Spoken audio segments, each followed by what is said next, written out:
It all starts with pulses. Peas, lentils, chickpeas, and beans. The flour from these little superfoods add protein, fiber, and numerous nutrients to any snack. But how do we get from flour to flour? Let's learn how these nutrient-dense, shelf-stable crops turn into, well, nutrient-dense, shelf-stable flour.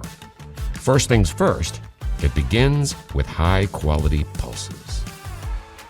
To prepare the little superfood, you will need to remove the seed coats or hulls from the finished sprout in a process called dehulling.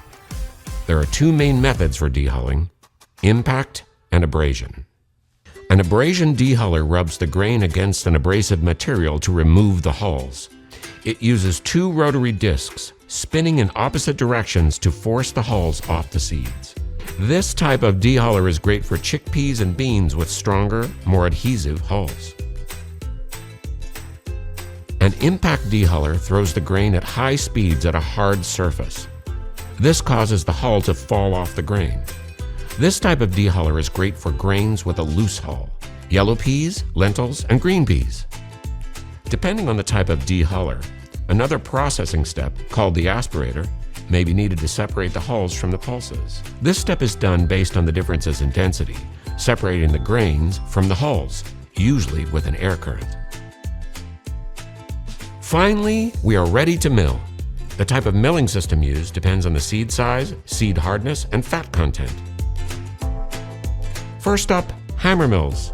Hammer mills are the go-to for larger particles. They work on the principles of impact, which leads to a smashed grain.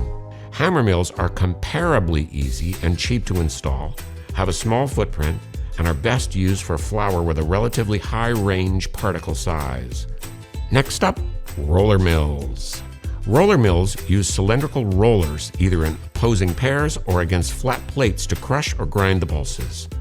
Although the system can be pricier, you can get a finer, more consistently sized flour from this process. And there you have it. From flour to flour. Let the pulse milling begin.